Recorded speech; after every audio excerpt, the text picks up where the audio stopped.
Narito ang latest update sa nawawalang beauty queen at teacher na si Catherine Camilon na mapa sa hanggang ngayon ay pinaghahanap pa rin. Mahigit 3 buwan na ang nakakalipas. Sinibak na sa kanyang serbisyo ang primary suspect na si Police Major Alan De Castro na siyang karelasyon umano ng dalaga. Posible rin umanong wala ng buhay si Catherine Camilon. Narito ang buong detalye. Ngunit bago tayo magpatuloy, huwag kalimutang i-like, share, subscribe, and click the notification bell for more updates and for more upcoming videos. Maraming salamat! Posibleng wala ng buhay ang nawawalang teacher at beauty queen na si Catherine Camilon. Ito ay ayon sa naging pahayag ng pulisya. Kasabay nito, kinumpirma ng Police Regional Office 4A na tinanggal na sa serbisyo si Police Major Alan De Castro, ang primary suspect sa kaso ni Catherine Camilon. Kahapon, January 18, 2024, inihayag ni Chief Police General Paul Kenneth Lucas ang pagsibak kay De Castro nitong January 16, 2024. Matapos ang masusing investigasyon ng Regional Internal Affairs Service ng Police Regional Office, napatunayan na may paglabag ang police official na nasangkot sa pagkawala ng Pinay beauty queen na si Catherine Camilon sa Batangas. Sa inilabas na pahayag ni Police General Paul Kenneth Lucas, Regional Director 4A, sibak na sa serbisyo si Police Major Alan De Castro effective January 16, 2024. Batay sa ulat ng PNP Calabarzon, napatunayan na si De Castro ay nakipagrelasyon kay Catherine, gayong may asawa at pamilya ang nasabing pulis. Tiniyak naman ni Police General Lucas na tuloy ang hiwalay na criminal investigation nila sa sinibak na pulis sa kaso ng pagkawala ni Catherine Camilon. Matatandaang nauna ng lumantad at sumuko sa pulisya ang sinasabing driver bodyguard ni De Castro na si Jeffrey Magpantay, kasabay ng kanyang pangako na makikipagtulungan ito sa PNP para sa ireresolba ng pagkawala ni Catherine Camilon. Sa huli, sinabi ni Police General Lucas na sila ay mananatiling tapat sa kanyang isinasagawang investigasyon. Kasabay ng pangako nilang hindi nila hahayaan na madungisan ng sinumang pulis ng institusyon, lalo na sa Police Regional Office ng Calabarzon. Effective January 16, 2024, signed by me, following an extensive investigation conducted by our Regional Internal Affairs Service 4A. Malakas yung ebidensya natin. Sabi ko nga kanina, yung nag-base tayo doon sa affidavit ng best friend nitong si Miss Catherine Camilon. No? Andun yung mga pictures, andun yung excerpts ng mga palitan nila ng mga text messages. Monitor natin, sir, since this is a sensational case. Until such time na meron tayong legal ground to put him into arrest. Una pa lang, no, nagbigay na tayo ng instruction doon sa hepe ng Tuy Police Station to closely liaise with the family of Miss Camilon, no, para pag meron silang nakitang threat or problema is ma-action kaagad ng kapulisan natin. We are hoping for the best, pero we are expecting the worst.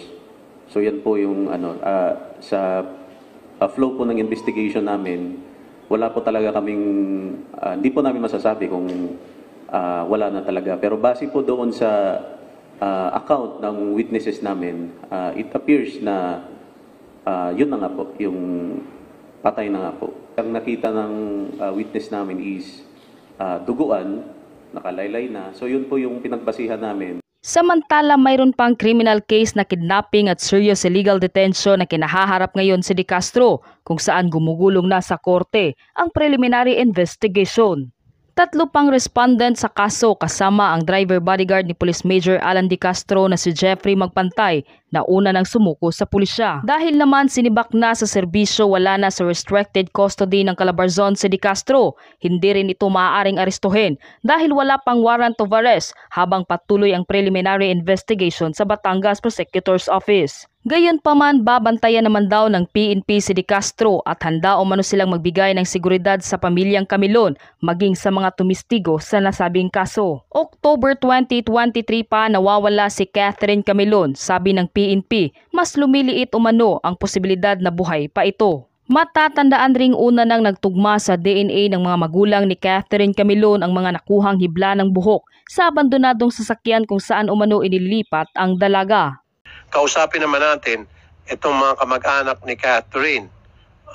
Nasa linya ng telepono itong nanay na si Ma'am Rosario. And then of course yung papa niya na si Sir Relmer at yung kapatid niya na si Ching Ching. Siguro unahin natin si Mami Rosario. Magandang hapon.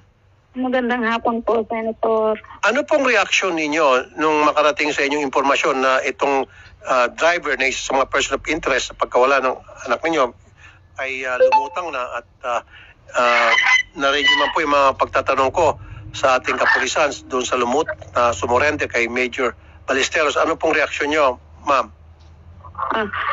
Senator, talaga pong nung araw po na nasa sa preliminary investigation kami, doon po namin nalaman na sinabi po nung abogado niya na sumuko nga po sa balayan si Magpantay. Para pong nagkaroon kami ng pagkakataon na magkaroon ng linaw dahil naasa ho kami na magsasalita siya.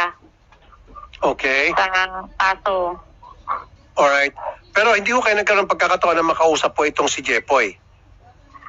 Nagpunta po kami kahapon, Senator, sa Balayan sa police station. Nag-usap po kami. Opo. Doon sa mga pulis po doon. May kasama po kami na pulis dito sa amin sa Tuwi, pero ayaw naman po talagang makipag-usap ni Magpantay.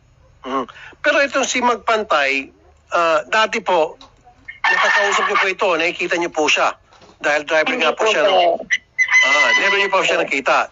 Nalaman niyo na lang nung lumutang siya na ito pala si Magpantay, ito yung driver bodyguard ni Major. Opo. So ayaw po kayong kausapin? Ayaw po niyang makipag-usap kahapon. Pero nakita niyo po siya? Hindi naman po kami dinala ng pulis doon eh. Yung nagsabi po kami na kung maaari makausap namin, ay yun po lamang pulis na nandoon ang umakyat po doon sa taas at para po tanungin daw kung pwedeng makipag-usap. Yun lamang po, nung makaakyat po, sinabi po nga na ang sabi po eh, hindi raw po siya makikipag-usap. Karapatan niya po yun. Okay po yun. Kung ayaw niya makipag-usap sa inyo, karapatan niya yun. Yun nga lang, nakakalungkot kung bakit ayaw niya. Kasi kung wala naman talagang tinatago isang tao, sabi ko kanina, malinis ang kanyang konsensya, kahit na baliktad rin yung mga tanong, paikot-ikutin, pareho pa rin yung sagot mo, consistent. Wala kang kinakatakutan di ba? Pag tumanggi ka, medyo may pagdududa. Di ba? Pero kayo po, sa inyong saloobin, ano po ang sa inyong palagay, itong paglutang po nitong si driver bodyguard na Jepoy, ni Major? Sa isip po namin, kaya siya lumabas na ganyan para ang inaasahan po namin yung talagang siya magsalita kung ano ba talaga ang totoo. Pero parang sa hindi naman po niya pagsasalita, parang ang nangyayari po sarili din lamang po niya ang kanyang pinuprotektahan. Hindi niya po, kaya po siya lumabas para masabi niya kung ano po ang nangyari. Parang wala din po kaming malalaman kahit siya'y nandyan na dahil ayaw naman po niyang magsalita, ayaw niya pong makipag-usap. Yun nga po nakakalungkot doon, hindi po natin siya mapipilit.